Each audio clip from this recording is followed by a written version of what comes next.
Well, certainly we all saw that horrific scene play out. Buffalo Bills defensive back Damar Hamlin collapsing on the field. Thankfully, he is now at home recovering. This morning, we have our daytime cardiologist here with us to talk more about cardiac arrest, what it means, and how we can protect ourselves and our community. And Dr. Shoba, it is great to have you back on the show, as always. Good morning. Good to be here. Well, certainly a very timely topic. A lot of people, I think, still asking questions and what happened and how can we be there. So taking this opportunity to really talk a little bit about cardiac arrest and what that means. So cardiac arrest is an electrical problem in the heart where the heart electricity sort of short circuits and the heart can no longer squeeze as a pump. So our heart muscle has got an electrical system and a plumbing. So when our plumbing gets clogged with cholesterol and junk, you can have a heart attack. And that can cause a cardiac arrest as well. So when the plumbing goes bad, you can have a cardiac arrest. But cardiac arrest can happen at any age, and there are different causes why the heart's electrical system can just suddenly go out of sync or short circuit. A bad rhythm is called ventricular tachycardia or fibrillation. In young people, like it can happen in athletes, they can just suddenly drop dead on the field. There's a primary electrical problem. Some people are born with congenital problems that can cause electrical issues and they can die at a young age from a cardiac arrest. But more often than not, a heart attack from a blocked artery can also cause a cardiac arrest. Some of these conditions are very preventable. So if you have a family history of a heart attack, you have high risk factors for heart attack, you start having symptoms of chest tightness, shortness of breath, passing out.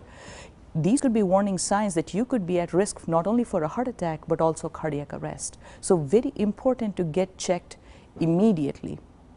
And women may not have the classic chest pain, chest tightness. They may have more shortness of breath, nausea leading up into a heart attack that can cause a cardiac arrest. So very important to pay attention to your symptoms. And I think the scary thing too is, like you said, he was young, he was healthy, seemingly healthy. Correct. So it's a wake-up call, of course, for all of us. And you said too, important to talk about education and what's out there and how we can kind of be prepared if we are around if something like this happens. Yes, and the public can do so much to save people in our community. If you know CPR, if you know how to use the AED, and if you know where the defibrillators are located in the area you're in, it is so important. You know, we teach CPR to children, you know, we talked about that in school, but and people may be scared to do CPR on somebody. So if somebody goes down in front of you, and you say, are you okay? Are you okay? They are not responding. You don't feel a pulse. Immediately start CPR. Tell someone to call 911. That's very important. Start CPR.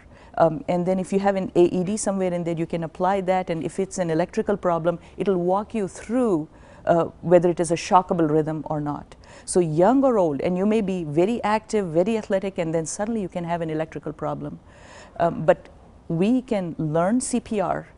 We can and we can learn how to use the AED, and we can save lives of people around us. Because every second, as we saw, counts when you're looking at something like this. For 911 to get there, it may be too late. It's going to take someone that happens to be there. Like you said, a lot of people have them. Do they know where they are? Correct. And do they know how to work them? Yes. Which is, you'll just take those steps. You said it actually walks you right through it? Right through it.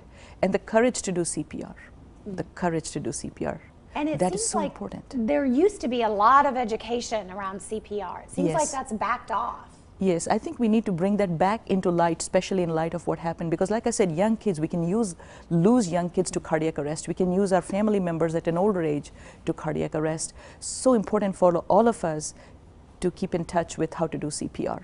I think we're just fearful that we'll do something wrong, that will make matters worse. Correct. But remember, if you don't do CPR, you're going to lose that patient.